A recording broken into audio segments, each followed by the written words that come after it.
HP gue ini berdering, tapi nomor nggak dikenal, suara serak cewek muda, "Jangan tutup kasir, aku butuh keluar." Dia bilang dia lagi patroli, bukan di Alfamart.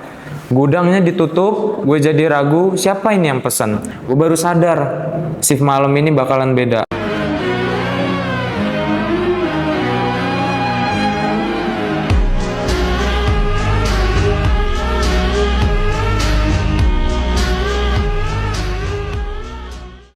Ya, selamat datang di Bisita, bisikan cerita. Di tempat ini, lu nggak cuma dengerin cerita, tapi lu juga bakalan ikut masuk ke dalamnya. Jadi, matiin lampu, pasang headset, dan bersiaplah, karena cerita malam ini bisa jadi bikin lu susah tidur. Lu pernah mampir Alfamart tengah malam, dan merasa ada yang ngikutin lu di lorong es krim? Cerita ini berdasarkan kisah nyata, narasumber yang mengalami langsung, jadi matikan lampu, pasang headset, dan dengarkan baik-baik. Karena yang lu kira cuma kasir malam, mungkin lebih dari sekedar manusia. Nama gua Lia, 21 tahun, kerja sambilan jadi kasir di Alfamart, Jalan Raya Cikarang, Bekasi. Sejak Januari tahun 2024, gue biasanya mulai pukul jam 12 sampai jam 6 pagi.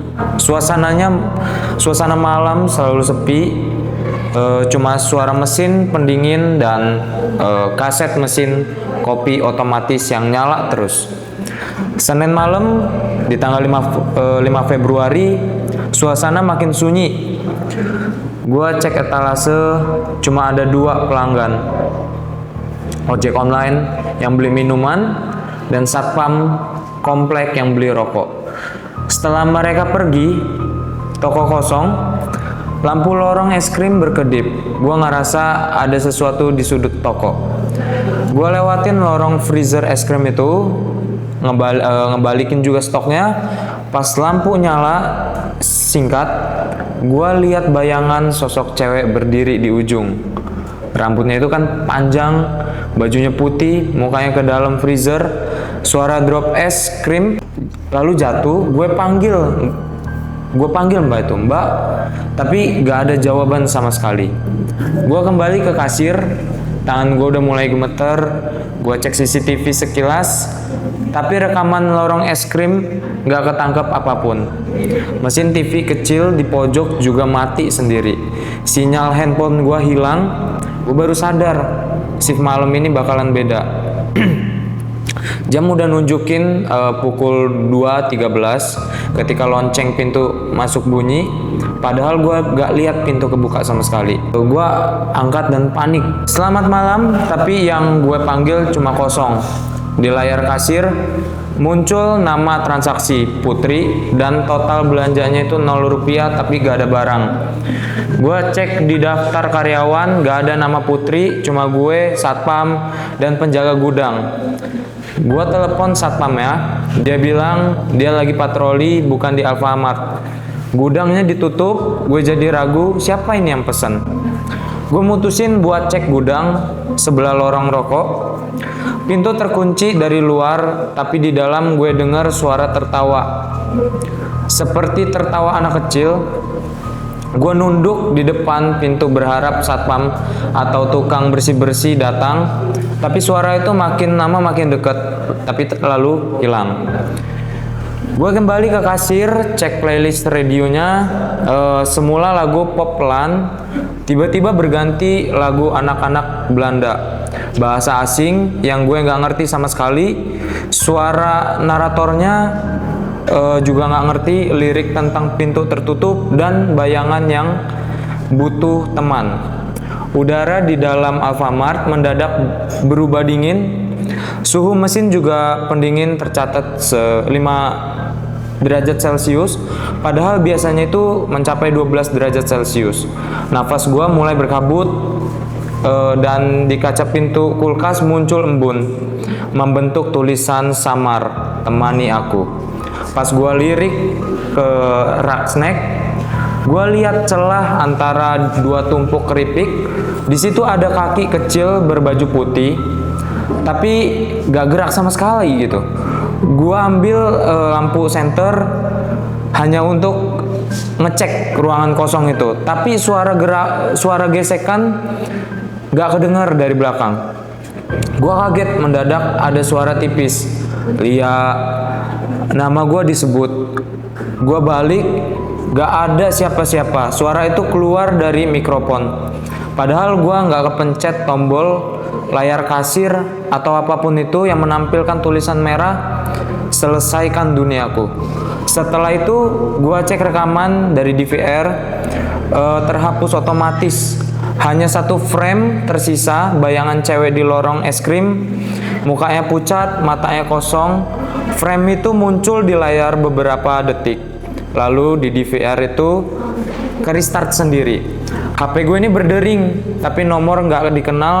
Suara serak cewek muda, jangan tutup kasir, aku butuh keluar. Gua tutup telepon gegas, tapi ringtone ini terus berdampingan di latar belakang. Meski layar mati, gue lari ke rak kosmetik, ambil kaca, tangan kecil, gue tetap berdiri.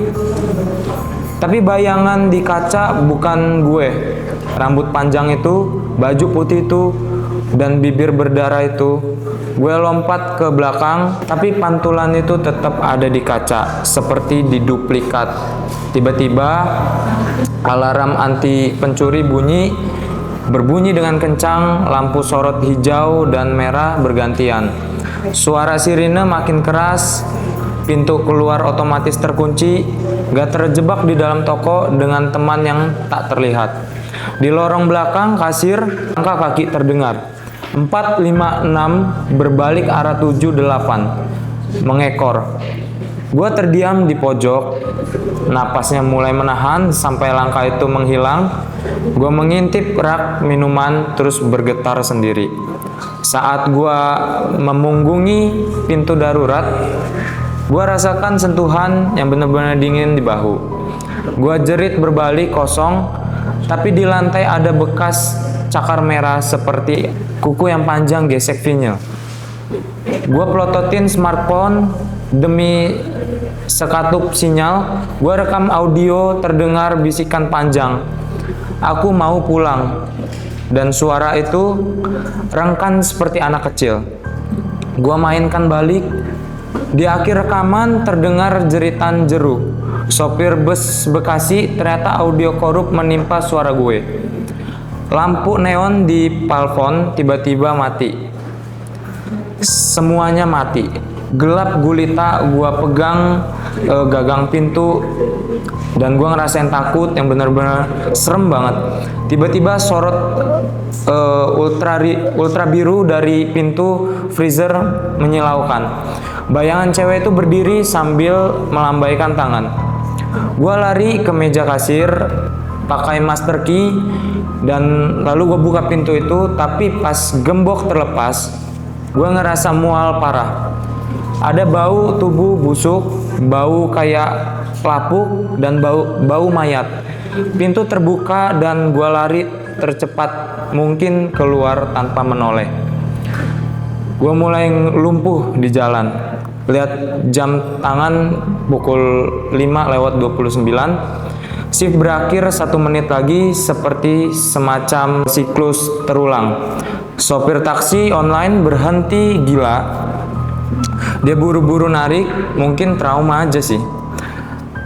Gua kirim audio klip ke sahabat, isi bisikan, aku butuh pulang. Dia dengar sambil pucat.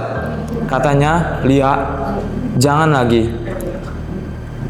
Malam-malam di tempat sepi, gua janjikan down. Gua rasa bisikan itu belum selesai. Keesokan harinya, kisah gua viral di WhatsApp. Sopir dan kasir Alfamart banyak yang pernah ngalamin, tapi biasanya dianggap halusinasi. Beberapa rekaman video lorong muncul bayangan tapi cepat kabur. Lalu seminggu kemudian, sebuah CCTV milik tetangga merekam bus kota lewat. Tapi pantulan toko Alfamart itu di jendela bus nunjukin bayangan anak kecil yang berdiri di dekat pintu. Netizen mulai ramai membahas hantu kasir kosong itu. Jadi kalau lu lagi belanja tengah malam dan lu lihat kursi kosong di dekat freezer, coba lirik sekali lagi. Siapa tahu penumpang tak terlihat itu cuma nunggu agar bisa pulang dari kisahnya yang udah mulai tertinggal. Terima kasih udah dengerin Bisita, Bisikan Cerita. Jangan lupa di like, comment, and share, dan subscribe. Dan yang terakhir, hati-hati dengan kursi kosong.